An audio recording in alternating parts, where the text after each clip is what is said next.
Thauram asibo sponsor tobirakpa Akom Handicrafts Tom TV miyang tabiri ba pumnamakbu ihan han bamaktada kurumzari Sahitya da yumfam oizaba thauram wakhalgi hiden miyang tabiri ba pumnamakbu taram nokchari loina na ngasigi show sibu mapung fahnana bagidamakta aikhogi studio da lengsinduna laiba oza anikak mayamgi mafamda khudol tamzage oza sing mayamgi mafamda saktakchari ihan han bamaktada aigi yet thangbada lengsinduna laiba oza si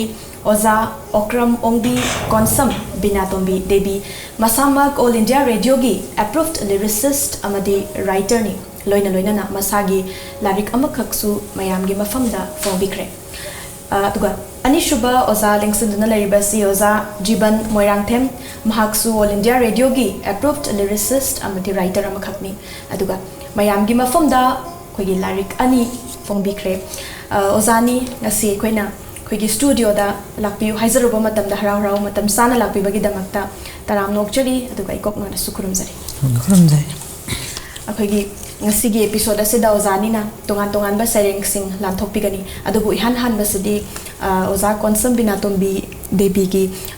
khoi pokfam lamdam se kadai waidana hojik na kari institute haiba tare ko kadai da khoi tied up oizari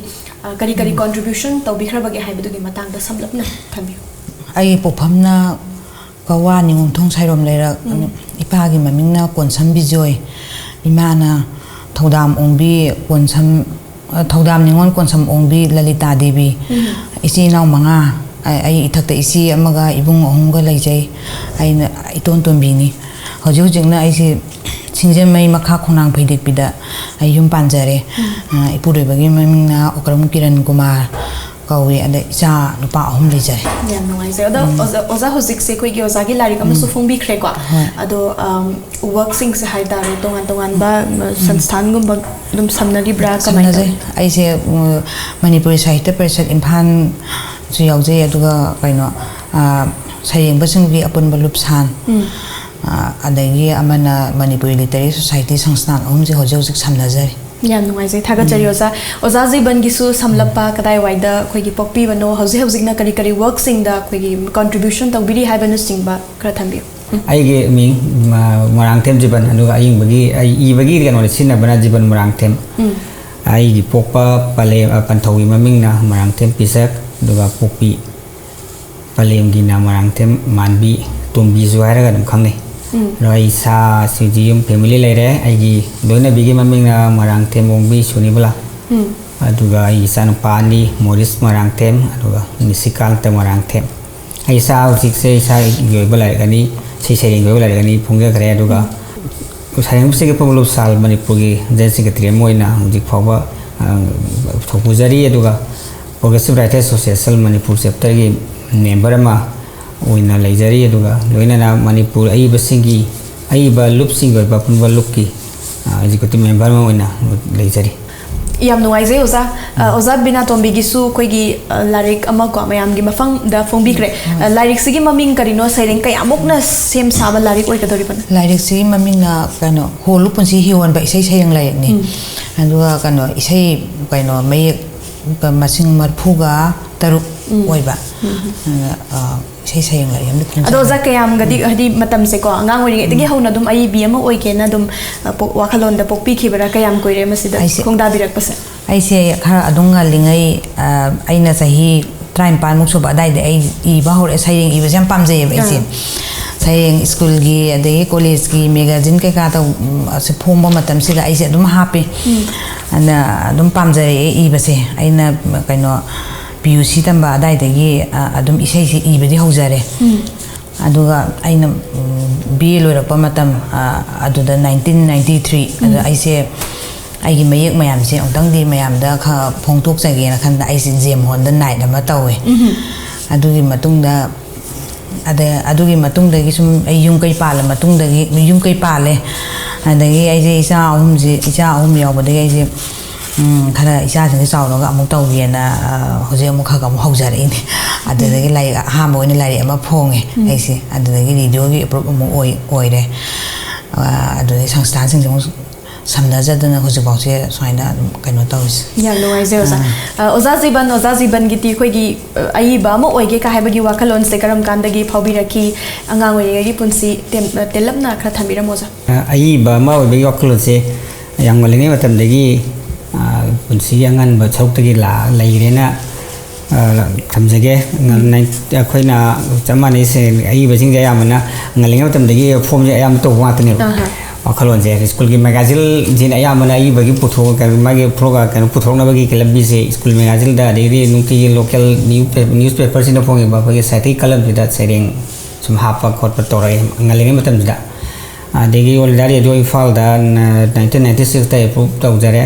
ꯑꯗꯒꯤ ꯑꯗꯨꯒꯤ ꯃꯔꯛꯁꯤꯗ ꯑꯩꯈꯣꯏꯒꯤ ꯀꯪꯂꯥ ꯐꯤꯂꯝꯁꯀꯤ ꯑꯍꯥꯟꯕ Manipuri video film ꯏꯆꯦꯜꯁꯤꯗ ꯃꯗꯨꯒꯤ ꯑꯩꯈꯣꯏ story ꯔꯥꯏꯇꯔꯁꯦ ꯑꯩꯅ ꯑꯍꯥꯟꯕ ꯑꯗꯨꯗꯩ ꯈꯨꯠ ꯊꯥꯕ ꯍꯧꯖꯩ ꯑꯗꯨꯒꯤ ꯂꯥꯛꯄꯁꯤꯅ ꯑꯗꯒꯤ ꯃꯇꯝꯈꯔ 1996 ꯁ꯭ꯋꯥꯏꯗ ꯑꯦꯄ꯭ꯔꯨꯞ ꯇꯧꯔꯕ ꯃꯇꯨꯡꯗ ꯑꯩꯈꯣꯏꯒꯤ ꯔꯦꯗꯤꯑꯣꯒꯤ ꯏꯁꯩꯁꯤ ꯈꯔ ꯃꯇꯝꯗꯨ ꯈꯔ ꯁꯟꯗꯣꯛꯑꯝꯃꯤ ꯑꯗꯨꯒꯤ ꯃꯇꯨꯡꯗ ꯐꯦꯃꯤꯂꯤ ꯂꯩꯔꯀꯥꯟꯗ ꯈꯔ ꯑꯃꯨꯛ ꯂꯦꯞꯄꯒ ꯑꯗꯩ ꯀꯣꯟꯅ ꯑꯗꯒꯤ ꯂꯥꯏꯔꯤꯛ ꯐꯣꯡꯕꯒꯤ ꯍꯧꯖꯤꯛꯀꯤ ꯂꯥꯏꯔꯤꯛ ꯑꯅꯤꯁꯥꯒꯤ ꯂꯥꯏꯔꯤꯛ ꯋꯥꯛꯆꯤꯡꯒꯤ ꯒꯨꯂꯥꯞ 1997ꯗ ꯏꯁꯩ ꯁꯩꯔꯦꯡ ꯂꯥꯏꯔꯤꯛꯅꯤ 2017ꯗ ꯐꯣꯡꯕ ꯑꯗꯨꯒ ꯑꯍꯥꯟꯕꯒꯤ ꯅꯨꯡꯁꯤ ꯋꯥꯈꯜꯗ ꯍꯥꯏꯕꯁꯤꯅ 2016ꯗ ꯐꯣꯡꯕꯅꯤ ꯑꯗ ꯑꯅꯤꯃꯛꯁꯤ ꯃꯩꯇꯩ ꯃꯌꯦꯛꯀ ꯕꯦꯡꯒꯣꯂꯤꯒ ꯇꯧꯔꯒ ꯑꯅꯤꯃꯛ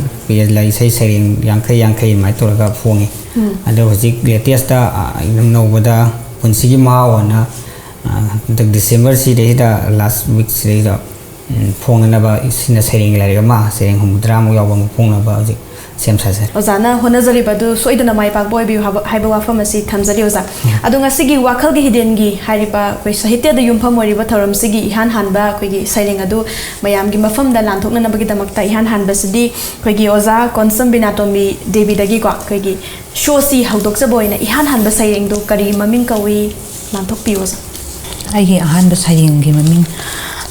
ꯑꯍꯤꯡꯁꯤꯅ ꯂꯣꯏꯗ꯭ꯔꯤꯉꯩ ꯍꯣ ꯂꯥꯏꯌꯦꯛꯄ ꯍꯣ ꯆꯤꯇ꯭ꯔꯀꯥꯔ ꯍꯥꯡꯗꯣꯛꯂꯣ ꯅꯪꯒꯤ ꯊꯣꯡꯅꯥꯎꯗꯣ ꯌꯦꯡꯂꯛꯎ ꯃꯨꯟꯅ ꯑꯩꯒ ꯃꯤꯆꯥꯟꯅꯁꯤ ꯑꯗꯨꯒ ꯊꯥꯡꯒꯠꯂꯨ ꯅꯪꯒꯤ ꯀꯦꯟꯚꯥꯁ ꯄꯥꯏꯈꯠꯂꯨ ꯇꯨꯔꯤꯁꯨ ꯑꯍꯤꯡꯁꯤꯅ ꯂꯣꯏꯗ꯭ꯔꯤꯉꯩ ꯌꯦꯍꯧꯔꯣ ꯑꯩꯒꯤ ꯐꯖꯕꯁꯦ ꯃꯌꯦꯛ ꯂꯥꯔ ꯃꯆꯨꯅ ꯃꯃꯤ ꯇꯥꯍꯜꯂꯨ ꯑꯍꯤꯡꯁꯤꯒꯤ ꯐꯖꯕ ꯄꯨꯝꯕ ꯅꯪꯒꯤ ꯀꯦꯟꯚꯥꯁꯇꯨꯗ ꯃꯃꯤ ꯇꯥꯍꯜꯂꯨ ꯑꯍꯤꯡꯁꯤꯒꯤ ꯐꯖꯕ ꯄꯨꯝꯕ ꯅꯪꯒꯤ ꯀꯦꯟꯚꯥꯁꯇꯨꯗ ꯍꯣ ꯈꯣꯔꯖꯩꯔꯣꯏ ꯊꯣꯔꯛꯂꯣ ꯅꯪꯁꯨ ꯂꯝꯍꯥꯡꯁꯤꯗ ꯍꯣ ꯈꯣꯔꯖꯩꯔꯣꯏ ꯊꯣꯔꯛꯂꯣ ꯅꯪꯁꯨ ꯂꯝꯍꯥꯡꯁꯤꯗ ꯌꯦꯡꯂꯔꯣ ꯑꯩꯒꯤ ꯏꯇꯤꯛ ꯏꯒꯨꯟꯁꯤ ꯑꯉꯛꯄ ꯃꯇꯧ ꯑꯣꯏꯔꯤ ꯑꯍꯤꯡꯁꯤ ꯌꯦꯡꯉꯨ ꯂꯧꯕꯨꯛ ꯂꯝꯍꯥꯡ ꯆꯤꯡ ꯄꯥꯠ ꯇꯨꯔꯦꯟ ꯎꯄꯥꯟ ꯋꯥꯄꯥꯟ ꯍꯩꯔꯥꯡ ꯂꯩꯔꯥꯡ ꯑꯍꯤꯡꯗ ꯆꯥꯛꯇꯥꯕꯤ ꯖꯤꯕ ꯄꯨꯝꯅꯃꯛ ꯑꯩꯕꯨ ꯊꯧꯒꯟ ꯇꯧꯔꯤꯁꯦ ꯇꯥꯎ ꯉꯁꯤ ꯑꯍꯤꯡꯁꯤꯃꯗꯤ ꯅꯪꯒ ꯑꯩꯒ ꯃꯔꯨꯞ ꯁꯥꯟꯅꯁꯤ ꯂꯤꯒꯦ ꯑꯩꯒꯤ ꯋꯥꯔꯤ ꯄꯨꯝꯕꯁꯦ ꯈꯣꯔꯖꯩꯗꯣ ꯄꯥꯏꯈꯠꯂꯣ ꯍꯥꯡꯂ ꯆꯦꯅꯥꯁꯨ ꯍꯥꯏꯒꯠꯂꯣ ꯑꯩꯗꯤ ꯑꯍꯤꯡꯒꯤ ꯂꯥꯏꯔꯦꯝꯕꯤꯅꯤ ꯐꯖꯕꯒꯤ ꯃꯕꯦꯝꯃꯅꯤ ꯑꯃꯨꯛꯁꯨ ꯑꯩꯗꯤ ꯁꯛꯂꯣꯟ ꯌꯥꯝꯕꯤꯅꯤ ꯑꯋꯥꯕ ꯅꯨꯡꯉꯥꯏꯕ ꯀꯥꯏꯅꯕ ꯊꯨꯡꯅꯕ ꯃꯈꯣꯏꯒꯤ ꯁꯛꯂꯣꯟꯁꯨ ꯄꯨꯔꯤꯕꯅꯤ ꯑꯩꯍꯥꯛꯅ ꯀꯅꯥꯒꯨꯝꯕ ꯃꯊꯣꯠ ꯀꯥꯔꯛꯄ ꯁꯥꯕꯤ ꯁꯥꯅꯧꯒꯤ ꯊꯃꯣꯏꯗꯗꯤ ꯑꯩꯁꯦ ꯊꯧꯖꯥꯜ ꯍꯩꯕꯤꯅꯤ ꯅꯨꯡꯁꯤ ꯃꯄꯥꯎ ꯄꯤꯕꯤꯅꯤ ꯑꯃꯔꯣꯝꯗꯅ ꯑꯩꯕꯨ ꯁꯥꯈꯤ ꯊꯝ ꯅꯨꯡꯁꯤ ꯋꯥꯏꯊꯨꯡꯅꯁꯤ ꯁꯔꯤ ꯋꯥꯁꯛꯅꯈꯤꯕ ꯋꯥꯁꯛꯇꯨꯅ ꯀꯥꯏꯈ꯭ꯔꯕ ꯊꯃꯣꯏ ꯃꯩꯆꯥꯛ ꯄꯨꯡꯉꯝꯗ ꯃꯈꯣꯏꯗꯨꯒꯤ ꯃꯐꯝꯗꯗꯤ ꯑꯩꯁꯦ ꯀꯥꯏꯅ ꯃꯄꯥꯎ ꯄꯨꯕꯤꯅꯤ ꯑꯩꯁꯦ ꯀꯥꯏꯅ ꯃꯄꯥꯎ ꯄꯨꯕꯤꯅꯤ ꯑꯗꯨꯒ ꯄꯨꯟꯁꯤꯗ ꯄꯣꯊꯥꯐꯝ ꯊꯤꯔꯤꯕ ꯂꯩꯇꯥꯐꯝ ꯈꯪꯗ꯭ꯔꯕ ꯀꯅꯥꯒꯤ ꯊꯃꯣꯏꯗꯗꯤ ꯑꯩꯁꯦ ꯁꯥꯟꯇꯤꯒꯤ ꯂꯥꯏꯔꯦꯝꯕꯤꯅꯤ ꯑꯩꯁꯦ ꯁꯥꯟꯇꯤꯒꯤ ꯂꯥꯏꯔꯦꯝꯕꯤꯅꯤ ꯑꯩꯒꯤ ꯃꯥꯏꯊꯣꯡꯗ ꯇꯥꯔꯤꯕ ꯐꯣꯡꯉꯝꯗ꯭ꯔꯕ ꯋꯥꯔꯤ ꯀꯌꯥꯁꯤ ꯑꯩ ꯈꯪꯉꯤ ꯅꯍꯥꯛ ꯅꯠꯇꯅ ꯂꯤꯊꯣꯛꯄ ꯉꯝꯂꯣꯏ ꯃꯥꯂꯦꯝ ꯇꯥꯏꯕꯪꯄꯥꯟꯁꯤꯗ ꯂꯥꯏꯒꯤ ꯄꯥꯎꯇꯥꯛꯄꯨ ꯑꯃꯥꯏꯕꯤꯅ ꯇꯥꯏꯕꯪꯗ ꯄꯥꯎꯖꯦꯜ ꯄꯤꯕꯒꯨꯝ ꯑꯩꯒꯤ ꯊꯃꯣꯏꯒꯤ ꯏꯄꯥꯎꯁꯨ ꯅꯍꯥꯛꯇꯅ ꯌꯧꯍꯟꯕ ꯉꯝꯒꯅꯤ ꯇꯥꯏꯕꯪ ꯊꯃꯣꯏ ꯈꯨꯗꯤꯡꯗ ꯅꯨꯡꯁꯤꯕ ꯁꯩꯍꯦꯛꯇ ꯁꯩꯊꯥꯗꯨꯅ ꯑꯗꯨꯅꯅꯤꯅꯦ ꯑꯩꯅ ꯅꯪꯕꯨ ꯀꯧꯊꯣꯛꯂꯤꯕ ꯑꯗꯨꯅꯅꯤꯅꯦ ꯑꯩꯅ ꯅꯪꯕు ꯍꯧꯗꯣꯛꯂꯤꯕ ꯑꯍꯤꯡꯁꯤꯅ ꯂꯣꯏꯗ꯭ꯔꯤꯉꯩ ꯑꯍꯤꯡꯁꯤꯅ ꯂꯣꯏꯗ꯭ꯔꯤꯉꯩ ꯌꯥꯝ ꯅꯨꯡꯉꯥꯏꯖꯩ ꯑꯣꯖꯥ ꯑꯣꯖꯥꯒꯤ ꯁꯩꯔꯦꯡꯁꯤꯅ ꯄꯤꯅꯤꯡꯂꯤꯕ ꯃꯦꯁꯦꯖꯁꯤ ꯀꯔꯤꯅꯣ ꯀꯔꯤ ꯐꯣꯡꯗꯣꯛꯅꯤꯡꯂꯤꯕꯅꯣ ꯍꯥꯏꯕꯗꯣ ꯑꯣꯖꯥ ꯇꯦꯟꯇꯞꯅ ꯊꯝꯕꯤꯔꯝꯃꯨ ꯑꯩ ꯁꯩꯔꯦꯡꯁꯤꯗ ꯑꯩ ꯍꯥꯏꯔꯤꯕꯁꯦ ꯑꯩꯈꯣꯏꯒꯤ ꯃꯄꯨꯡ ꯐꯥꯔꯕ ꯑꯩꯈꯣꯏꯒꯤ ꯀꯩꯅꯣꯒꯤ ꯄꯨꯔꯅꯤꯃꯥꯒꯤ ꯊꯥꯖꯅꯦꯕ ꯑꯗ ꯀꯩꯅꯣ ꯊꯥꯖꯒꯤ ꯊꯃꯣꯏꯒꯤ ꯋꯥꯈꯜ ꯃꯥꯒꯤ ꯃꯥꯏꯊꯣꯡꯗ ꯇꯥꯔꯤꯕ ꯑꯩꯈꯣꯏꯒꯤ ꯃꯃꯤꯁꯤꯗꯤ ꯑꯏꯕꯇꯅ ꯈꯪꯉꯦꯕ ꯑꯗ ꯊꯥꯁꯤꯅ ꯃꯥꯒꯤ ꯃꯄꯨꯡ ꯐꯥꯕ ꯄꯨꯔꯅꯤꯃꯥꯒꯤ ꯊꯥꯅꯤꯜ ꯅꯨꯃꯤꯠꯁꯤꯗ ꯂꯥꯏ ꯌꯦꯛꯄ ꯑꯗꯒꯤ ꯑꯏꯕꯁꯤꯡꯁꯤꯕꯨ ꯁꯨꯝ ꯀꯩ ꯍꯥꯏꯅꯤ ꯍꯧꯗꯣꯛꯄ ꯃꯥꯒꯤ ꯐꯖꯕꯁꯤ ꯌꯦꯡꯉꯒ ꯃꯥꯒꯤ ꯃꯥꯏꯊꯣꯡꯗ ꯇꯥꯔꯤꯕ ꯋꯥꯈꯜ ꯑꯗꯩ ꯀꯩ ꯍꯥꯏꯅꯤ ꯄꯨꯝꯅꯃꯛꯁꯤ ꯂꯣꯏꯅꯃꯛ ꯑꯏꯕꯁꯤꯅ ꯈꯪꯉꯦ ꯑꯇꯣꯞꯄꯅꯗꯤ ꯈꯪꯗꯦꯕ ꯂꯥꯏ ꯌꯦꯛꯄꯁꯨ ꯃꯥꯒꯤ ꯀꯩꯅꯣꯁꯤ ꯊꯤꯝ ꯀꯩꯅꯣ ꯃꯥꯒꯤ ꯀꯩ ꯍꯥꯏꯅꯤ ꯊꯥꯁꯤꯗꯤ ꯐꯖꯕꯁꯤ ꯏꯍꯧ ꯂꯥꯛꯑꯣꯅ ꯊꯥꯖꯁꯤꯅ ꯑꯩ ꯍꯥꯏꯁꯦ ꯊꯥꯖꯅꯦꯕ ꯊꯥꯖꯁꯤꯅꯅꯦ ꯑꯩꯈꯣꯏꯒꯤ ꯀꯩꯅꯣ ꯑꯏꯕꯤꯁꯤꯡ ꯑꯗꯩ ꯂꯥꯏ ꯌꯦꯛꯄ ꯂꯥꯏ ꯌꯦꯛꯄꯤꯁꯤꯡꯁꯤꯗ ꯀꯥꯎꯊꯣꯛꯄꯒꯤ ꯃꯑꯣꯡꯅꯤ ꯅꯨꯡꯉꯥꯏꯖꯩ ꯑꯣꯖꯥ ꯁꯩꯔꯦꯡꯁꯤ ꯏꯕꯗ ꯃꯇꯝ ꯀꯌꯥꯃꯨꯛꯀꯗꯤ ꯀꯨꯏ ꯆꯪꯕꯤꯈꯤ ꯁꯩꯔꯦꯡꯁꯤ ꯏꯕꯗ ꯑꯩꯅ ꯍꯟꯗꯛꯀꯤ ꯀꯩꯅꯣꯁꯦ ꯃꯦꯔꯥꯒꯤ ꯄꯨꯔꯅꯤꯃꯥ ꯅꯨꯃꯤꯠꯁꯤꯗꯅꯦ ꯑꯩꯅ ꯃꯁꯤ ꯀꯩꯅꯣ ꯑꯍꯥꯟꯕꯗ ꯑꯩꯁꯦ ꯑꯃ ꯀꯩꯅꯣ ꯄꯥꯒꯦꯅ ꯏꯔꯝꯃꯦꯕꯀꯣ ꯑꯗꯒꯤꯗꯤ ꯑꯩꯅ ꯃꯁꯤ ꯅꯨꯃꯤꯠ ꯅꯤꯅꯤ ꯍꯨꯝꯅꯤ ꯋꯥꯠꯂꯤꯉꯩꯗꯒꯤ ꯀꯩꯅꯣ ꯑꯩꯅ ꯃꯁꯤꯒꯤ ꯋꯥꯈꯜꯁꯦ ꯑꯩꯉꯣꯟꯗ ꯐꯥꯎꯔꯛꯑꯦꯕ ꯑꯗ ꯑꯩꯁꯤꯅ ꯍꯥꯟꯅꯒꯤ ꯇꯣꯛꯊꯣꯛꯑꯒ ꯅꯨꯃꯤꯠ ꯍꯨꯝꯅꯤꯗꯤ ꯆꯪꯉꯤ ꯃꯁꯤ ꯏꯕꯗ ꯑꯩꯅ ꯅꯨꯡꯗꯥꯡꯁꯤꯗ ꯊꯦꯡꯉꯀꯥꯟꯁꯤꯗ ꯑꯩꯅ ꯏꯕꯅꯦꯕ ꯀꯩꯅꯣꯒꯤ ꯅꯪꯅꯕ ꯃꯦꯔꯥꯒꯤ ꯄꯨꯔꯅꯤꯃꯥ ꯍꯟꯗꯛꯀꯤ ꯍꯧꯈꯤꯕ ꯃꯦꯔꯥꯒꯤ ꯄꯨꯔꯅꯤꯃꯥꯗꯨ ꯅꯪꯅꯕ ꯑꯗꯨꯒꯤ ꯅꯨꯃꯤꯠꯇ ꯊꯤꯅꯕꯅꯦꯅ ꯑꯩꯅ ꯏꯖꯕꯅꯦꯕ ꯑꯗꯣ ꯊꯤꯕꯁꯨ ꯑꯗꯨꯝ ꯊꯤꯖꯈ꯭ꯔꯦ ꯑꯗꯨ ꯌꯥꯝ ꯅꯨꯡꯉꯥꯏꯖꯩ ꯅꯨꯃꯤꯠ ꯍꯨꯝꯅꯤ ꯆꯪꯈꯤꯕ ꯁꯩꯔꯦꯡꯅꯤꯀꯣ ꯑꯣꯖꯥ ꯖꯤꯕꯟ ꯀꯔꯤ ꯍꯥꯏꯕꯤꯅꯤꯡꯉꯤ ꯑꯣꯖꯥ ꯕꯤꯅꯥꯇꯣꯝꯕꯤꯒꯤ ꯁꯩꯔꯦꯡꯁꯤꯒꯤ ꯃꯇꯥꯡꯗ ꯀꯔꯤ ꯐꯥꯎꯕꯤ ꯌꯥꯝ ꯐꯖꯩ ꯁꯤꯒꯤ ꯁꯩꯔꯦꯡꯁꯦ ꯀꯩꯅꯣꯗ ꯑꯩꯈꯣꯏ ꯁꯥꯜꯅ ꯆꯍꯤ ꯈꯨꯗꯤꯡꯒꯤ ꯃꯦꯔꯥ ꯊꯥꯅꯤꯜꯁꯦ ꯁꯤ ꯐꯪꯁꯟ ꯑꯃ ꯃꯦꯔꯥ ꯊꯥꯅꯤꯜꯒꯤ ꯅꯨꯃꯤꯗꯥꯡꯋꯥꯏꯔꯝ ꯑꯃꯅ ꯆꯍꯤ ꯃꯃꯥꯡ ꯆꯍꯤꯗꯒꯤ ꯇꯧꯕ ꯍꯟꯗꯛꯁꯨ ꯇꯧꯈꯤ हिंदी परिषद होली असेंबली रोड से अदे ओजा से लांथोखीब माले अदु याम फजरा मैम मुने एप्रिसिएट तौगिबा सेरेने याम खगी थाजिगी माइथोंगी फजबा थाजिगी अदु सेथाबा सेरेंगे से याम पांग थोकदब सेरेंगे याम नुंगाइजे ओजा जीवन गी सु इहान हनबा सेरेंग मयाम गी मफम द लांथोखबिगनी आइगे अहाम सेरेंग से तमजेगे आइगे तेन तप सेरेंग अमा हेन नमथकी आइगे सेरेंग ममिंगनी उजाउदुगी उखादा हौरिबा पिकला पांबी मसा सिंग लाउरी ममित तो नोंथक्ता येंगदुना उजाउदुगी उखादा हौरिबा पिकला पांबी मसा सिंग लाउरी ममित तो नोंथक्ता येंगदुना मालेम सिंग संगनगनी मनिंग तमनगनी असिंग बनुसिपो मालेम से संगनगनी मनिंग तमनगनी असिंग बनुसिपो अत्यापंगना वांगलबा मसा मरेंग तना फंदोकलबा सरे फारबा पांबियलदुना तादेने लाउरिबदो मनादा हापते लाउरिबदो मनादा हापते अहोइना तुम थादकी अकंबा उनागी मपुल कानद्रबा तिन चंगलबा उसासिंग पिकलबा पांबी मसासिगी लवाई लुतोंदुदा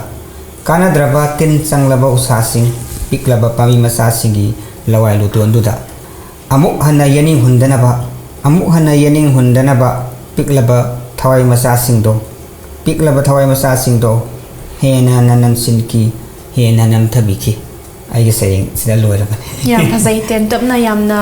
अखोइगी मीनिंगफुल ओइबको यामना फजबा सेरेंग नि ओजा तेन तपना ओजा गी ओइबा मोड खरस फजतन शेयर तौबिरम अखोइगी सोसाइटी सिदा जिकसे मियो मरक सिदा खेनाबा अमदि तुम उरी से लेबा कोइबा इशू ओइरबसु अनि एनी कनो कानसिदा खरा लिविंग स्टैंडर्ड खेनाबगे मतुइना लेबा केने लाओले सोंगे आया लाइरबा मसासिंग हताइको माया पाइबु थोंगो तो खरा ब्यूरोक्रेट ऑफिसर कनो सेंडाउ पाइबसिंग दिमा लेबा गबि सुसिदा पार्टिसिपेट इतौ तौदबा आरो मोय गिसिना मोयगी ओइबा पोर सा लाइफस्टाइल अमा लैरागा लाइफस्टाइल अनि खेनाबदो वाजबदि या वाजबा कोइगी कमल पीपल सिंगसिना आरो वारिबदो फोंगोकसि केनो एप्रिशिएट तो बुनाबा मुरु सपोर्ट तो पोति लेतबा अदु फोटो दा थाखु थाजगी बसेरी अखोइगी उ अपिक उजाउगा अखोइगी हौरखिबा संगदमनबने बा याम फजे ओजा थागजरी याम नुंगाइजै ओजा बिनातोंबिगी अनिसुबा सेरिंग अमु मयामगी मफमदा लांथोपि ओजा आइगी अनिसुबा सेरिंग सिंगारोय हो सिंगारोय कखलु सिंदुन तमना नंगुंबा कयादी चिंदोन यौख्रे पजिंग फिरान पाइखरे कया अमसु चिंखुंगदा सेम साखरे कागदबै होनबबु कल्लबदी थौनानबु हंद्रबदी सोइदने यौनि चिंदोनदो मीनदी यौबा ngamlaga करिगी ngamloi नाकती नंगसु मीनी मखोइगुंबा पांगल लौसिंग फरिबा लेप्तनबु कारबदी थौनानबु हंद्रबदी सोइदने यौनि नाकसु पजिंग फिरान थेतकनी ꯆꯦꯛꯁꯤꯟꯅ ꯀꯥꯈꯠꯂꯨ ꯆꯤꯡꯒꯥꯔꯣꯏ ꯑꯉꯝꯕ ꯆꯤꯡꯆꯦꯞ ꯀꯥꯕꯗ ꯌꯦꯛꯅ ꯇꯤꯡꯈꯪ ꯂꯩꯕꯅꯤ ꯇꯥꯏꯕꯪ ꯃꯤꯅꯣꯛ ꯆꯥꯎꯕꯅꯤ ꯆꯤꯡꯒꯥꯏ ꯋꯥꯕꯨ ꯊꯥꯗꯨꯅ ꯅꯪꯕꯨ ꯆꯤꯡꯊꯒꯦ ꯍꯣꯠꯅꯔꯛꯀꯅꯤ ꯃꯥꯡꯂꯣꯝꯗ ꯆꯪꯁꯤꯜꯂꯨ ꯆꯤꯡꯒꯥꯔꯣꯏ ꯃꯇꯝ ꯃꯥꯕꯨ ꯃꯤꯔꯥꯏꯅꯨ ꯄꯥꯡꯒꯟ ꯊꯧꯅꯥ ꯍꯟꯗ꯭ꯔꯤꯉꯩ ꯂꯥꯟꯊꯣꯛꯍꯧꯅꯤ ꯉꯝꯂꯕ ꯆꯤꯡꯆꯦꯞ ꯀꯌꯥ ꯀꯌꯥꯁꯨ ꯅꯥꯔꯛ ꯃꯣꯡꯁꯧꯅ ꯊꯜꯂꯕ ꯁꯨꯛꯂꯕ ꯎꯃꯪ ꯀꯌꯥ ꯀꯌꯥꯁꯨ ꯀꯔꯤꯒꯨꯝꯕ ꯅꯍꯥꯛꯅ ꯁꯣꯛꯊꯔꯛꯂꯕ ꯆꯤꯡꯗꯣꯟ ꯌꯧꯗ꯭ꯔꯤꯉꯩ ꯂꯃꯈꯥꯡꯗ ꯁꯣꯜꯂꯨ ꯅꯪꯒꯤ ꯊꯃꯣꯏꯗ ꯊꯧꯅꯥ ꯐꯕ ꯀꯌꯥꯒꯤ ꯀꯣꯂꯣꯏ ꯃꯤꯡꯂꯦꯟ ꯃꯨꯠꯅꯥꯏꯗ ꯁꯣꯏꯗꯅ ꯃꯥꯡꯈꯤꯅꯤ ꯑꯋꯥꯕ ꯊꯣꯏꯅ ꯑꯗꯨꯝ ꯊꯧꯅꯥ ꯂꯥꯛꯀꯅꯤ ꯍꯦꯟꯅ ꯑꯗꯨꯝ ꯄꯥꯡꯒꯟ ꯍꯥꯞꯄꯛꯀꯅꯤ ꯊꯣꯏꯅ ꯑꯗꯨꯝ ꯊꯧꯅꯥ ꯂꯥꯛꯀꯅꯤ ꯍꯦꯟꯅ ꯑꯗꯨꯝ ꯄꯥꯡꯒꯟ ꯍꯥꯞꯄꯛꯀꯅꯤ ꯀꯂꯥꯀꯨꯔꯨ ꯁꯨꯡꯂꯕ ꯍꯅꯨ ꯂꯩꯕꯟ ꯆꯜꯂꯕ ꯃꯈꯣꯏ ꯀꯌꯥ ꯀꯌా ꯋꯥꯈꯜ ꯂꯝꯐꯩ ꯆꯠꯂꯤꯉꯩ ꯃꯇꯝ ꯃꯥꯕꯨ ꯃꯤꯔꯥꯏꯔꯨ ꯀꯥꯗꯤ ꯀꯥꯅꯤꯡ ꯀꯥꯡꯉꯝꯗ ꯂꯦꯞꯂꯤ ꯆꯤꯡꯈꯣꯡꯗ ꯅꯤꯡꯉꯝꯗ ꯃꯤꯠꯂꯨ ꯂꯥꯏꯖ ꯏꯔꯥꯆꯦꯟ ꯍꯧꯈ꯭ꯔ ꯃꯇꯝ ꯅꯤꯡꯁꯤꯡꯅ ꯇꯥꯛꯁꯤ ꯁꯣꯜꯂꯤꯁꯦ ꯌꯦꯡꯉꯨꯅꯦ ꯎꯔꯦꯗꯅ ꯅꯍꯥꯛꯁꯨ ꯃꯇꯝꯒꯤ ꯃꯃꯜ ꯀꯥꯎꯒꯅꯨ ꯌꯧꯗ꯭ꯔꯤ ꯐꯥꯎꯕ ꯆꯤꯡꯗꯣꯟꯗꯣ ꯂꯦꯞꯇꯅ ꯀꯥꯈꯠꯂꯨ ꯆꯤꯡꯒꯥꯔꯣꯏ ꯌꯧꯗ꯭ꯔꯤ ꯐꯥꯎꯕ ꯆꯤꯡꯗꯣꯟꯗꯣ ꯂꯦꯞꯇꯅ ꯀꯥꯈꯠꯂꯨ ꯆꯤꯡꯒꯥꯔꯣꯏ ꯌꯥꯝ ꯐꯖꯩ ꯑꯣꯖꯥ ꯃꯔꯨꯑꯣꯏꯅ ꯁꯩꯔꯦꯡꯁꯤꯅ ꯄꯤꯔꯤꯕ ꯃꯦꯁꯦꯖꯁꯤ ꯑꯩꯈꯣꯏꯒꯤ ꯍꯣꯠꯅꯕ ꯂꯦꯞꯀꯅꯨ ꯃꯁꯤꯅꯤ ꯑꯗꯣ ꯑꯣꯖꯥꯒꯤ ꯑꯣꯏꯕ ꯋꯥꯈꯜꯂꯣꯟꯁꯨ ꯈꯖꯤꯛꯇꯪ ꯐꯣꯡꯗꯣꯛꯄꯤꯔꯝꯃꯨ ꯑꯩꯅ ꯁꯩꯔꯦꯡꯁꯤꯗ ꯍꯥꯏꯖꯔꯤꯁꯤ ꯏꯟꯈꯠꯂꯛꯏꯕ ꯅꯍꯥꯔꯣꯟꯁꯤꯡꯁꯦ ꯃꯣꯏꯅ ꯇꯧꯔꯤꯕ ꯃꯊꯧ ꯑꯗꯒꯤ ꯃꯣꯏꯅ ꯍꯣꯠꯅꯔꯤꯕ ꯃꯌꯥꯝꯁꯦ ꯃꯇꯝ ꯃꯥꯡꯍꯟꯒꯅꯨ ꯑꯩꯅ ꯆꯤꯡꯒꯥꯔꯣꯏ ꯑꯃꯒ ꯄ꯭ꯔꯃꯥꯟ ꯇꯧꯕ ꯑꯗ ꯃꯣꯏꯁꯦ ꯃꯇꯝ ꯃꯥꯡꯍꯟꯒꯅꯨ ꯍꯣꯠꯅꯧ ꯃꯤ ꯑꯐꯕ ꯃꯌꯥꯝ ꯑꯃ ꯂꯣꯏꯅꯃꯛ ꯆꯞ ꯃꯥꯟꯅꯩ ꯃꯤꯑꯣꯏꯕꯁꯦ ꯏꯁꯣꯔꯅ ꯂꯣꯏꯅꯃꯛ ꯀꯩꯅꯣ ꯇꯧ ꯍꯣꯠꯅꯕꯕꯨ ꯀꯜꯂꯗꯤ ꯉꯝꯗꯕ ꯂꯩꯇꯦ ꯑꯗꯨꯅ ꯅꯣꯏꯁꯨ ꯍꯣꯠꯅꯧ ꯑꯗꯨꯒ ꯃꯇꯝ ꯂꯩꯔꯤꯉꯩꯗ ꯄꯥꯡꯒꯜ ꯀꯜꯂꯤꯉꯩꯗ ꯃꯥꯅ ꯆꯠꯂꯤꯕ ꯄꯟꯊꯨꯡꯗꯣ ꯌꯧꯅꯕ ꯂꯥꯏꯔꯤꯛꯄꯨ ꯇꯝꯃꯕꯁꯨ ꯂꯥꯏꯔꯤꯛꯀꯤ ꯃꯇꯣꯟ ꯄꯟꯊꯨꯡꯗꯣ ꯌꯧꯅꯕ ꯑꯗꯒꯤ ꯑꯇꯣꯞꯄ ꯂꯥꯏꯟ ꯑꯃꯕꯨ ꯇꯧꯔꯁꯨ ꯃꯥꯅ ꯍꯣꯠꯅꯔꯤꯕ ꯃꯐꯝꯗꯨ ꯃꯇꯣꯟ ꯌꯧꯅꯕ ꯆꯦꯜꯍꯧ ꯄꯥꯡꯒꯜ ꯊꯧꯅꯥ ꯐꯔꯤꯉꯩꯗ ꯑꯍꯟ ꯑꯣꯏꯔꯛꯑꯕ ꯃꯇꯝꯗꯗꯤ ꯑꯩꯅ ꯇꯧꯅꯤꯡꯉꯤ ꯍꯥꯏꯗꯅꯁꯨ ꯉꯝꯗꯦ ꯑꯗꯨꯝ ꯀꯩꯅꯣ ꯇꯧꯗꯅ ꯊꯃꯣꯏꯗ ꯄꯦꯟꯗꯕ ꯑꯅꯨꯇꯥꯞ ꯇꯧꯔ ꯑꯗꯨꯝ ꯂꯩꯗꯣꯏꯅꯦꯕ ꯑꯩꯅ ꯆꯠꯅꯤꯡꯉꯦ ꯍꯥꯏꯔꯁꯨ ꯑꯩꯅ ꯆꯠꯅꯤꯡꯉꯤꯕ ꯃꯐꯝꯗ ꯌꯧꯕ ꯉꯝꯗꯦ ꯄꯥꯡꯒꯜ ꯂꯧꯁꯤꯡ ꯐꯔꯤꯉꯩꯗ ꯀꯟꯅ ꯍꯣꯠꯅꯧ ꯑꯗꯣ ꯑꯗꯨꯒꯤ ꯊꯧꯅꯥ ꯍꯥꯞꯄ ꯑꯣꯏꯅ ꯃꯃꯥꯡꯗ ꯍꯥꯏꯗꯤ ꯃꯤꯔꯣꯟ ꯀꯌꯥ ꯑꯐꯕ ꯃꯌꯥꯝ ꯑꯃ ꯊꯧꯅꯥ ꯑꯐꯕ ꯃꯌꯥꯝ ꯑꯃ ꯑꯗꯨ ꯅꯤꯡꯁꯤꯡꯉꯒ ꯃꯣꯏꯒꯨꯝꯅ ꯑꯩꯈꯣꯏꯁꯨ ꯑꯣꯏꯒꯦ ꯍꯥꯏꯕ ꯋꯥꯈꯜꯗꯣ ꯑꯗꯨꯃꯥꯏꯅ ꯈꯜꯂꯒ ꯀꯟꯅ ꯍꯣꯠꯅꯧꯅ ꯅꯍꯥꯔꯣꯟ ꯍꯥꯏꯇꯥꯔꯦ ꯍꯧꯖꯤꯛ ꯃꯇꯝ ꯑꯗꯨꯗ ꯄꯤꯕ ꯃꯦꯁꯦꯖꯅꯤ ꯍꯥꯏꯖꯅꯤꯡꯉꯤ ꯃꯔꯨꯑꯣꯏꯅ ꯑꯣꯖꯥꯅ ꯆꯤꯡꯒꯥꯔꯣꯏꯗ ꯑꯩꯈꯣꯏꯒꯤ ꯁꯩꯊꯥꯖꯔꯒꯁꯨ ꯃꯁꯤ ꯑꯩꯈꯣꯏ ꯄꯨꯟꯁꯤ ꯍꯥꯏꯇꯥꯔꯦ ꯄꯨꯟꯁꯤ ꯈꯣꯡꯆꯠꯁꯤ ꯆꯤꯡꯒꯨꯝꯕꯅꯤ ꯑꯗꯨꯝ ꯀꯥꯗꯧꯔꯤꯁꯤ ꯌꯥꯝ ꯐꯖꯩ ꯑꯣꯖꯥ ꯊꯥꯒꯠꯆꯔꯤ ꯑꯣꯖꯥ ꯖꯤꯕꯟꯒꯤ ꯑꯅꯤꯁꯨꯕ ꯁꯩꯔꯦꯡ ꯑꯃꯨꯛ ꯂꯥꯟꯊꯣꯛꯄꯤꯌꯨ ꯑꯣꯖꯥ ꯑꯩꯒꯤ ꯁꯩꯔꯦꯡ ꯑꯁꯤꯕꯒꯤꯗꯃꯛ ꯀꯞꯂꯣꯏ ꯑꯁꯤꯕꯒꯤ ꯂꯩꯕꯥꯛꯇꯒꯤ ꯑꯃꯨꯛ ꯍꯜꯂꯛꯄ ꯌꯥꯔꯕꯗꯤ ꯑꯁꯤꯕꯒꯤ ꯂꯝꯗꯝꯗꯨꯗ ꯑꯃꯨꯛꯇꯪꯗꯤ ꯀꯣꯏꯕ ꯆꯠꯅꯤꯡꯉꯤ ꯂꯝꯀꯣꯏ ꯋꯥꯔꯤ ꯑꯃ ꯄꯥꯡꯈꯠꯅꯕ ꯇꯥꯏꯕꯪ ꯄꯥꯟꯕꯒꯤ ꯊꯋꯥꯏꯁꯤꯡꯒ ꯑꯁꯤ ꯂꯩꯕꯥꯛꯀꯤ ꯃꯤꯔꯣꯜꯁꯤꯡꯒ ꯄꯨꯟꯁꯤ ꯃꯍꯤꯡꯒꯤ ꯈꯦꯠꯅꯕ ꯃꯃꯨꯠ ꯇꯥꯅ ꯊꯤꯖꯤꯜꯂꯒ ꯐꯖꯕ ꯊꯦꯁꯤꯁ ꯏꯔꯒ ꯗꯣꯛꯇꯔꯦꯠ ꯗꯤꯒ꯭ꯔꯤ ꯄꯥꯏꯅꯤꯡꯉꯤ ꯃꯥꯂꯦꯝꯗ ꯃꯤꯁꯤꯡ ꯍꯦꯟꯒꯠꯂꯛꯄꯒꯨꯝ ꯃꯁꯤꯡ ꯍꯦꯟꯒꯠꯂꯝꯒꯅꯤ ꯖꯣꯝꯒꯤ ꯂꯩꯕꯥꯛꯇꯁꯨ ꯊꯋꯥꯏ ꯌꯥꯎꯗ꯭ꯔꯕ ꯑꯠꯃꯥꯒꯤ ꯐꯖꯅ ꯋꯥꯡꯂꯝꯃꯅꯤ ꯃꯁꯤꯡꯁꯨ ꯁꯦꯀꯦꯟ ꯈꯨꯗꯤꯡꯒꯤ ꯄꯣꯛꯄꯒꯨꯝ ꯃꯤꯀꯨꯞ ꯈꯨꯗꯤꯡꯒꯤ ꯁꯤꯔꯤꯕꯅꯤꯅ ꯃꯥꯂꯦꯝꯒꯤ ꯆꯥꯎꯈꯠꯂꯕ ꯂꯩꯕꯥꯛꯁꯤꯡ ꯐꯖꯔꯕ ꯀꯩꯊꯦꯜ ꯑꯆꯧꯕꯁꯤꯡ ꯂꯝꯀꯣꯏꯕꯒꯤꯗꯃꯛ ꯁꯦꯝ ꯁꯥꯔꯤꯕꯁꯤꯡ ꯌꯦꯡꯅꯤꯡꯕ ꯄꯣꯛꯂꯨꯗꯦ ꯀꯣꯏꯅꯤꯡꯂꯨꯗꯦ ꯏꯈꯧ ꯂꯥꯡꯕ ꯄꯣꯛꯏ ꯊꯃꯣꯏꯗꯗꯤ ꯑꯁꯤꯕ ꯊꯋꯥꯏꯁꯤꯡꯒꯤ ꯇꯨꯡꯂꯛꯐꯝ ꯑꯁꯤ ꯂꯩꯕꯥꯛꯇ ꯀꯣꯏꯅꯤꯡꯉꯤ ꯂꯥꯏꯑꯣꯏꯈ꯭ꯔꯕ ꯊꯋꯥꯏ ꯃꯤꯔꯦꯜꯅ ꯌꯥꯍꯤꯞ ꯌꯥꯇꯥꯗꯨꯅ ꯂꯩꯈ꯭ꯔꯕ ꯂꯝꯗꯝꯗꯨꯗ ꯊꯋꯥꯏ ꯄꯥꯟꯕ ꯂꯩꯉꯝꯗꯕ꯭ꯔꯥ ꯑꯍꯤꯡꯕ ꯊꯋꯥꯏ ꯂꯩꯔꯕꯗꯤ ꯄꯥꯎ ꯐꯥꯎꯅꯕ ꯌꯥꯏꯅ ꯑꯩꯒ ꯃꯣꯕꯥꯏꯜ ꯐꯣꯟꯒꯤ ꯈꯨꯠꯊꯥꯡꯗ ꯑꯩꯒꯤ ꯊꯋꯥꯏꯁꯨ ꯀꯣꯏꯔꯨꯕ ꯌꯥꯏ ꯃꯈꯣꯏꯒꯤ ꯊꯋꯥꯏꯁꯨ ꯀꯣꯏꯔꯛꯄ ꯌꯥꯏ ꯀꯥꯏꯗꯦ ꯊꯥꯖꯅꯕ ꯑꯃ ꯂꯩꯔꯕꯗꯤ ꯑꯁꯤꯕꯒꯤꯗꯃꯛ ꯀꯅꯥꯁꯨ ꯀꯞꯄ ꯂꯣꯏꯔꯦ ꯌꯥꯝ ꯐꯖꯩ ꯑꯣꯖꯥ ꯑꯣꯖꯥꯒꯤ ꯁꯩꯔꯦꯡꯁꯦ ꯑꯌꯥꯝꯕꯅ ꯑꯗꯨꯝ ꯇꯦꯟꯇꯞꯅꯀꯣ ꯑꯣꯖꯥ ꯕꯤꯅꯥꯇꯣꯝꯕꯤ ꯀꯔꯤ ꯐꯥꯎꯕꯤ ꯑꯣꯖꯥ ꯖꯤꯕꯟꯒꯤ ꯁꯩꯔꯦꯡꯁꯦ ꯀꯔꯤ ꯍꯥꯏꯕꯤꯅꯤꯡꯉꯤ ꯑꯣꯖꯥꯒꯤ ꯁꯩꯔꯦꯡꯁꯤ ꯌꯥꯝ ꯅꯨꯡꯉꯥꯏ ꯌꯥꯝ ꯀꯩꯅꯣ ꯃꯤꯅꯤꯡ ꯌꯥꯝꯅ ꯌꯥꯎꯏ ꯑꯔꯊ ꯌꯥꯝꯅ ꯆꯦꯟꯕ ꯌꯥꯝ ꯐꯖꯕ ꯁꯩꯔꯦꯡ ꯍꯥꯏꯖꯅꯤꯡꯉꯤ ꯑꯣꯖꯥꯒꯤꯁꯨ ꯈꯔ ꯃꯣꯠ ꯈꯖꯤꯛꯇꯪ ꯐꯣꯡꯗꯣꯛꯄꯤꯔꯝꯃꯣ ꯁꯩꯔꯦꯡꯁꯦ ꯀꯩꯅꯣꯅꯤꯗ ꯑꯩꯈꯣꯏꯅ ꯃꯤꯑꯣꯏꯕꯁꯤꯗꯤ ꯄꯣꯛꯄꯗ ꯁꯤꯒꯅꯤꯀꯣ ꯁꯤꯕꯒꯤꯗꯃꯛꯇ ꯑꯩꯈꯣꯏꯅ ꯋꯥꯒꯗꯕ ꯅꯠꯇꯦ ꯑꯁꯤꯕꯒꯤꯗꯃꯛꯇ ꯑꯩꯈꯣꯏꯅ ꯇꯦꯡꯊꯥꯒꯗꯕ ꯅꯠꯇꯦ ꯁꯤꯈꯤꯕꯅ ꯁꯤꯔꯦ ꯑꯩꯈꯣꯏ ꯍꯤꯡꯍꯧꯔꯤꯕ ꯑꯩꯈꯣꯏꯁꯨ ꯍꯤꯡꯅꯅꯕ ꯑꯩꯈꯣꯏꯒꯤ ꯑꯣꯏꯕ ꯂꯝꯕꯤꯗꯣ ꯆꯠꯀꯗꯕꯅꯤ ꯆꯠꯁꯤ ꯍꯥꯏꯕꯒꯤ ꯊꯧꯅꯥ ꯑꯗꯨꯒꯨꯝꯕ ꯁꯩꯔꯦꯡ ꯑꯩꯒꯤ ꯑꯣꯏꯅ ꯑꯩꯒꯤ ꯃꯣꯠꯇ ꯍꯥꯏꯇꯥꯔꯦꯀꯣ ꯑꯩꯅ ꯈ꯭ꯋꯥꯏꯗꯒꯤ ꯈꯣꯏꯗꯥꯖꯕ ꯂꯥꯏꯟ ꯈꯔ ꯂꯧꯈꯠꯆꯔꯒ ꯉꯁꯥꯏꯒꯤ ꯖꯣꯝ ꯂꯩꯕꯥꯛꯇ ꯆꯠꯂꯒ ꯗꯣꯛꯇꯔꯦꯠ ꯗꯤꯒ꯭ꯔꯤꯒꯁꯦ ꯐꯪꯕ ꯌꯥꯔꯝꯃꯒꯗꯤ ꯍꯥꯏꯕꯁꯦ ꯇꯥꯕꯗꯀꯣ ꯌꯥꯝ ꯅꯨꯡꯉꯥꯏꯖꯩ ꯑꯣꯖꯥ ꯑꯩꯈꯣꯏꯒꯤ ꯉꯁꯤꯒꯤ ꯊꯧꯔꯝꯀꯣ ꯑꯣꯖꯥꯅ ꯁꯩꯔꯦꯡ ꯇꯣꯉꯥꯟꯕ ꯂꯥꯟꯊꯣꯛꯄꯤꯔꯤ ꯃꯔꯨꯑꯣꯏꯅ ꯑꯏꯕꯤꯁꯤꯡꯅ ꯑꯩꯈꯣꯏꯒꯤ ꯆꯦꯒꯤ ꯂꯃꯥꯏꯗ ꯃꯌꯦꯛ ꯀꯌꯥ ꯑꯃ ꯇꯥꯔꯒꯀꯣ ꯇꯣꯉꯥꯟꯕ ꯃꯦꯁꯦꯖ ꯄꯨꯗꯨꯅ ꯃꯌꯥꯝꯗ ꯃꯤꯅꯤꯡꯐꯨꯜ ꯑꯣꯏꯕ ꯃꯦꯁꯦꯖ ꯍꯥꯏꯕ ꯇꯥꯔꯦ ꯄꯤꯗꯨꯅꯁꯨ ꯂꯥꯛꯂꯤ ꯃꯔꯨꯑꯣꯏꯅ ꯂꯧꯔꯤꯕ ꯊꯧꯗꯥꯡꯁꯤꯡ ꯍꯥꯏꯕ ꯇꯥꯔꯦ ꯃꯁꯤꯒꯤ ꯃꯇꯥꯡꯗ ꯑꯣꯖꯥ ꯖꯤꯕꯟꯒꯤ ꯃꯣꯠ ꯈꯔ ꯑꯩꯈꯣꯏ ꯈꯪꯖꯒꯦ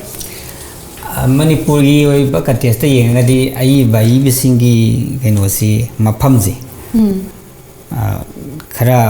ꯄꯤꯛꯅ ꯂꯩꯕꯗꯧ ꯇꯧꯕꯀꯣ ꯁꯣꯁꯥꯏꯇꯤꯁꯤꯗ ꯑꯗꯨꯒ ꯑꯩꯈꯣꯏꯒꯤ ꯑꯏꯕ ꯑꯏꯕꯁꯤꯡꯁꯤꯒꯤ ꯇꯣꯉꯥꯟꯕ ꯃꯁꯥꯒꯤ ꯇꯣꯉꯥꯟꯕ ꯀꯟꯇ꯭ꯔꯤꯕ꯭ꯌꯨꯁꯟꯕꯨꯗꯤ ꯂꯩꯔꯒꯁꯨ ꯀꯣ ꯀꯔꯤ ꯍꯥꯏꯒꯗꯧꯅꯣ ꯈꯪꯗꯦ ꯑꯏꯕ ꯑꯏꯕꯁꯤꯡꯁꯤꯒꯤ ꯋꯥꯈꯜꯂꯣꯟꯁꯤꯅ ꯐꯣꯡꯗꯣꯛꯑꯒꯁꯨ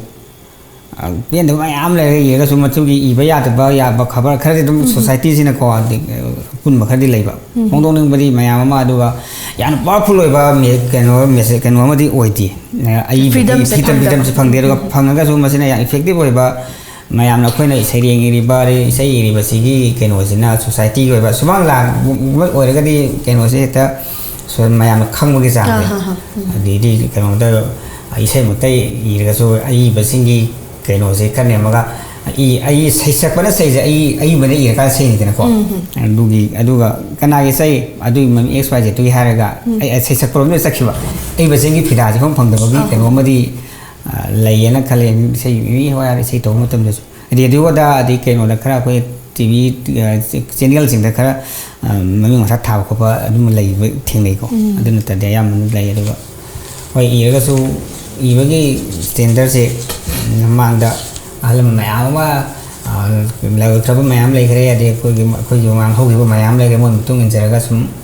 ꯈꯔ ꯁꯨꯝ ꯈꯨꯠ ꯊꯥꯖꯕ ꯃꯔꯨꯑꯣꯏꯅ ꯋꯥꯕꯗꯤ ꯄꯪꯋꯥꯃꯛ ꯋꯥꯖꯔꯒꯁꯨ ꯑꯗꯨꯒ ꯄ꯭ꯂꯦꯠꯐꯣꯝ ꯍꯥꯏꯕ ꯇꯥꯔꯦ ꯄ꯭ꯂꯦꯠꯐꯣꯝꯁꯦ ꯏꯐꯪ ꯐꯪꯗꯕ ꯑꯗꯨꯒꯤ ꯑꯋꯥꯕ ꯑꯃꯗꯤ ꯃꯥꯌꯣꯛꯅꯩꯌꯦꯅ ꯑꯣꯖꯥꯒꯤꯁꯨ ꯑꯣꯖꯥ ꯕꯤꯅꯥꯇꯣꯝꯕꯤꯒꯤꯁꯨ ꯀꯔꯤ ꯑꯩꯈꯣꯏꯒꯤ ꯒꯚꯔꯟꯃꯦꯟꯠꯀꯤ ꯁꯥꯏꯠꯇꯕꯨ ꯑꯣꯏꯔꯁꯨ ꯀꯔꯤ ꯊꯝꯕꯤꯅꯤꯡꯉꯤ ꯃꯔꯨꯑꯣꯏꯅ ꯄ꯭ꯂꯦꯠꯐꯣꯝ ꯑꯃ ꯀꯣ ꯃꯇꯤꯛ ꯆꯥꯕ ꯑꯩꯈꯣꯏꯒꯤ ꯐꯤꯗꯥ ꯑꯃ ꯀꯟꯅꯅꯕꯒꯤꯗꯃꯛꯇ ꯑꯏꯕꯁꯤꯡꯁꯦ ꯀꯔꯤ ꯇꯧꯒꯅꯤ ꯅꯠꯇ꯭ꯔꯒ ꯀꯔꯤ ꯇꯧꯍꯟꯅꯤꯡꯉꯤ ꯍꯥꯏꯕꯒꯤ ꯑꯏꯕꯁꯤꯡꯁꯦ ꯍꯧꯖꯤꯛ ꯐꯥꯎꯕꯗꯤ ꯄ꯭ꯂꯦꯠꯐꯣꯝꯁꯦ ꯄꯤꯛꯑꯦꯕ ꯍꯣꯏ ꯂꯥꯏꯔꯤꯛ ꯑꯃ ꯐꯣꯡꯅꯤꯡꯉꯁꯨ ꯑꯋꯥꯕ ꯑꯗꯨꯝ ꯃꯥꯌꯣꯛꯅꯩ ꯑꯗꯒꯤ ꯂꯣꯏꯅꯃꯛ ꯑꯏꯕꯁꯤꯡꯁꯦ ꯑꯗꯒꯤ ꯀꯩꯅꯣꯗ ꯁꯦꯟ ꯊꯨꯝꯒꯤ ꯑꯣꯏꯔꯣ ꯑꯃꯒꯤ ꯑꯣꯏꯔꯣ ꯑꯗꯨꯝ ꯈꯔꯗꯤ ꯑꯗꯨꯝ ꯏꯁꯩ ꯃꯌꯦꯛ ꯏꯕ ꯍꯥꯏꯔꯁꯤ ꯄꯥꯛꯅ ꯏꯁꯩ ꯃꯌꯦꯛ ꯏꯕ ꯍꯥꯏꯁꯦ ꯀꯩꯅꯣ ꯃꯣꯏꯁꯦ ꯂꯣꯠꯂꯒ ꯂꯩꯕ ꯍꯥꯏꯇꯥꯔꯦ ꯁꯩꯁꯛꯄꯁꯤꯡꯁꯤꯅ ꯑꯗꯨꯝ ꯐꯥꯎꯈꯤꯕ ꯑꯣꯖꯥꯅ ꯍꯥꯏꯕꯤꯈꯤꯕꯗꯣ ꯑꯗꯨꯒ ꯀꯣꯟꯅ ꯏꯁꯩꯁꯤꯅ ꯌꯥꯝꯅ ꯐꯥꯎꯈ꯭ꯔꯗꯤ ꯑꯏꯕꯤꯁꯤ ꯀꯅꯥꯅꯣ ꯍꯥꯏ ꯀꯣꯟꯅ ꯑꯏꯕꯁꯤ ꯀꯅꯥꯅꯣ ꯀꯣꯟꯅ ꯀꯩꯅꯣ ꯇꯧꯔꯛꯀꯅꯦꯕ ꯃꯣꯏꯒꯤ ꯃꯐꯝꯁꯦ ꯈꯤꯇꯪꯗꯤ ꯑꯗꯩ ꯑꯏꯕꯤꯒꯤ ꯊꯧꯗꯥꯡꯁꯦ ꯑꯁꯨꯛꯀꯤ ꯃꯇꯤꯛ ꯆꯥꯎꯋꯦꯗꯤ ꯈꯨꯟꯅꯥꯏ ꯑꯃ ꯑꯐꯕ ꯂꯝꯕꯤꯗ ꯄꯨꯔꯛꯄ ꯃꯇꯝꯗ ꯑꯏꯕꯤꯁꯤꯒꯤ ꯊꯧꯗꯥꯡꯁꯦ ꯌꯥꯝ ꯆꯥꯎꯋꯦꯕ ꯑꯗꯨꯅ ꯋꯨꯃꯦꯟꯒꯤ ꯁꯥꯏꯠꯇꯒꯤꯁꯨ ꯀꯩꯅꯣ ꯑꯏꯕꯤꯁꯤꯡꯁꯤꯒꯤ ꯃꯐꯝ ꯆꯥꯎꯅ ꯄꯤꯍꯟꯅꯤꯡ ꯃꯣꯏ ꯐꯦꯂꯤꯁꯤꯇꯦꯁꯟ ꯄ꯭ꯔꯣꯒ꯭ꯔꯥꯝꯒꯨꯝꯕꯁꯨ ꯇꯧꯕ ꯌꯥꯏ ꯍꯥꯏꯅꯁꯨ ꯑꯗꯨꯝ ꯈꯟꯖꯩꯀꯣ ꯈꯔ ꯇꯣꯏꯅ ꯍꯥꯏꯕ ꯇꯥꯔꯦ ꯑꯗꯨꯒ ꯇꯣꯉꯥꯟꯕ ꯑꯦꯅꯤ ꯐꯦꯁꯇꯤꯚꯦꯜꯒꯨꯝꯕꯗꯗꯤ ꯃꯔꯨꯑꯣꯏꯅ ꯑꯩꯈꯣꯏꯒꯤ ꯖꯒꯣꯏ ꯏꯁꯩ ꯑꯥꯔꯠ ꯑꯦꯟ ꯀꯜꯆꯔꯁꯦ ꯑꯗꯨꯛꯀꯤ ꯃꯇꯤꯛ ꯂꯩꯈ꯭ꯔꯦ ꯃꯁꯤꯗꯁꯨ ꯑꯏꯕꯤꯁꯤꯡꯕꯨ ꯃꯈꯣꯏꯅ ꯏꯖꯔꯤꯕ ꯁꯩꯔꯦꯡꯁꯤꯡꯁꯤ ꯑꯗꯨꯝ ꯄ꯭ꯂꯦꯠꯐꯣꯝ ꯑꯃ ꯊꯝꯕꯤꯕ ꯍꯥꯏꯇꯥꯔꯦꯀꯣ ꯁꯩꯔꯦꯡꯁꯤꯡ ലാꯟꯊꯣꯛꯄꯒꯤ ꯏꯁꯩ ꯃꯌꯦꯛꯄꯨ ꯑꯣꯏꯔꯁꯨ ꯃꯁꯤ ꯇꯧꯔꯒꯗꯤ ꯈꯔ ꯁꯥꯐꯒꯗ꯭ꯔꯥ ꯍꯥꯏꯅꯁꯨ ꯈꯟꯖꯩ ꯌꯥꯝ ꯅꯨꯡꯉꯥꯏꯖꯩ ꯑꯣꯖꯥ ꯑꯩꯈꯣꯏꯒꯤ ꯊꯧꯔꯝꯁꯤ ꯃꯈꯥ ꯆꯠꯊꯖꯒꯦ ꯑꯗꯨꯕꯨ ꯑꯇꯦꯟꯕ ꯕ꯭ꯔꯦꯛ ꯑꯃꯇꯪ ꯂꯧꯖꯒꯦ ꯑꯣꯖꯥ ꯌꯦꯡꯕꯤꯔꯤꯕ ꯚ꯭ꯌꯨꯋꯔꯁꯤꯡꯒꯤ ꯃꯐꯝꯗꯒꯤ ꯑꯇꯦꯟꯕ ꯕ꯭ꯔꯦꯛ ꯑꯃꯇꯪ ꯂꯧꯖꯔꯤ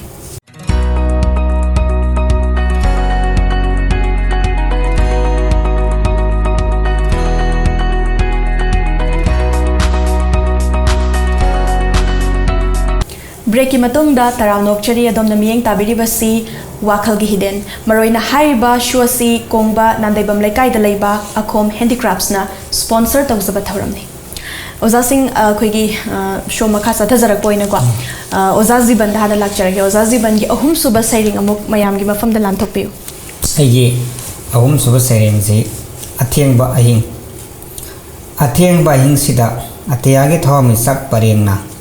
कुंदो परेंगुम ngaksamda siraduna lakibani malem sida mangal gidamak atheng bahing sida atiyagi thawmi sak parengna kundo parengum ngaksamda siraduna lakibani malem sida mangal gidamak okbikibani pung khudingna harau mathoi karduna lohong wathilakpi kainada maniamna kolaga pusinbagum make semlaba sangai nungda naurabi lakle anobi lakle afaba oirani चक्रगनी अमंबा योरंगनी अंगानबा वाखल सिना मांगदा थम पोनिंग the मोमन नोखिबनी अनो विलागले अफबा ओइरनी चक्रगनी अमंबा योरंगनी अंगानबा वाखल सिना मांगदा थम पोनिंग the मोमन नोखिबनी होत्ति होनरंबनी थौना फुदोक्तुना नाकेन था यावदबा यनिंग था अमगिदमक नाकेन था यावदबा यनिंग था अमगिदमक होना नहुंगना बंगमदा हनबा तारे अरिबि मिथोन पुदुना अथेंग बाहिंग सिदा हनब तारी अरीबी मिंथोन पुदुना अथेंग बाहिंग सिदा लोय ओजा ओजा की सेरिंग सिना मयाम द पिनिंग लिवर मैसेज सिकरी होय तनो ओजा अथेंग बाहिंग सिदा कोइन है अनोब सही लापसे यु पुंगुदे मना वेलकम वामने वेलकम तोय दुगा मुनसी ओय बतुंग या सा मयाम से तोय तौरगा सो दु इंगम गमतना थेंग बाहिंग लापा अनोब सही से मयाम तराम ओय नुंगाय फुंदोक्तना अवाना सक्सेसन नुंगाय बलासनो अदुबु लाकद्रबा अनोब सही सिना जो अखोगी फुलफिल होइबा लाइफ तुदि त फंगदब मासो दम हौगिबा अदुगी अनि दुगी केनो पुंसी मा चल लोसन गिबगी केनो नो सही लागसु थोरोना खदा अदुगी पुमेल लेते नुंगाय निंगाई वखल नुंगाय बा थमुबा दो थबो ना दे इम्प्लीमेंट तो ngam ti bagi केनो या मतंग साना ओजाना ngasi खोगी अरीबा सहीना सटखिगनी अनोबा सहीना लाकनी को मसी मरक सिगी वारी सिने बोजाना सरेंग होइना लांथोकपिरी खोगी न्यू ईयर सु लाक्तोरे 2020 से नोंगमा खक्तंग मक ngaisalaklavani ko ओजा करी करी थंबिनिंगी करी तो हनिंगी हाइबना सिंगबा मोद खरा थंबिरम अरो अनोबा सही लापसिदा उसी हजेबदा कोई सात तोई तोम तिबिसु एना फगटपा ओइ बिबा दुआ कोई बई बिसिंगसु येना फबा माइके चटपा अदि समाज की ओइनसु मणिपुर सोसाइटी की ओइना जो शांति लेबा इंग तपा अखोय मसेन इंग सिंगना चिंगतम पुन हिंगनबगी तो वखलोंदा खोंग थांगबिनबगी तंजादो 2020 सेना पिबिबा ओइसनो अनदमा या नोय जोजा खोई ngasi show si khoi matam students lakpana maram oiraga ko iroi loiba saring du oza bina tom bina lanthopios ai gi ahum suba aroi ba saring gi maming kire da ko ima ai hakte hingadaba natam bak sida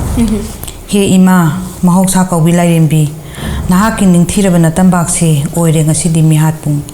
kali ko bo juksida mama oi bi kaya gi khoji khada mitam khiba taibang thawai khibikta palem imana hakna karamba ahen ba sakti bu khudoloina tambi khibanu ngasi taibang pansigi mioi ba ko bo kanglupna sagi saktam lorok liba kire da ko ima ai hakte hingadaba natam bak thaksida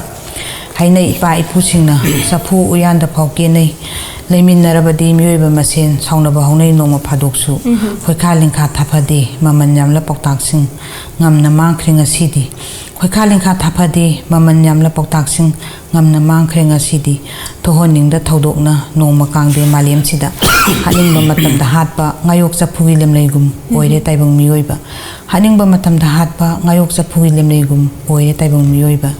I mari haiba leitari mapuna manai hatokle mapa masa hatnare machin manau hatnare machin mopa hatnare sana mi hatare mina mi bu hatokle karino tawriba matau sibo ki da ko ima yakte hingadaba natambak taksida thajaba mana kadai dano namak ngamna mangkhare aseng banuksiba mabusu minambo ina urare minamba nuksiba mabuna aseng bo ina uruba punsi kaya mangnare thibada ware asengba khangbada lure achumba chingya tamya labuk lamhang pat turen sahargi maphamsing miyoi bagi hakchang machet na wai jaire imagi tapak si langja kwak kayagi chakta phambu oire do masibu kari matawnu kire da ko ima ayakte hingadaba na tambak thaksida kire da ko ima ayakte hingadaba na tambak thaksida yam nungai je oza jiban khoi bina tom bigi sairing asi maroina hozik issue siga hai dhare masi dum khara mari leinai hana di hainari bani mamangai de khoina ngangoi ngai matam da di sana laibak manipur malem simu phajaba laite ing tappalam dam laite hainari bani dubu masi gi issue mayam khoi oza gi sairing da mai lana dum khudam se ibili ko adubu anoba sahi income zalising aniga koigi kun haiba tare 2020 na lak pada di koigi malem se su ing tap thabalam dam orasanu haiba wafa masi thamsage loina na ozani ngasi gi show mapung fahan biki bahar jaba tare tongan ba sering sing lanthok pikre koin haizer bo matam da su lak pi ba ko aduki matek thagat pa phong tok chari loina na akom handicrafts na koigi sponsor tawza bahar tare masi gi show se sponsor taw birak pani iram dam da leizaba khud sa hairaba इचली नाउ सिंगना साजबा पोलम नातनी मसे अमगम तंगसु पाइबी को हाइबो वाफा मसे थमसगे ओजानी बु इकोग न खुरम जरे नुंगाइ वाफा मसिगा लोइना ना ngasiगी ओइना दि वाखल हिडेन थोरम टेंशन जगे मथंगी चयोल मथंगी लाइबा पोपन नुमिता अनोबा गेसिंग पुदुना लाकचगे मदम मदु फावबगी दमक्तदी मयामदगी काइनिया थंग लबसे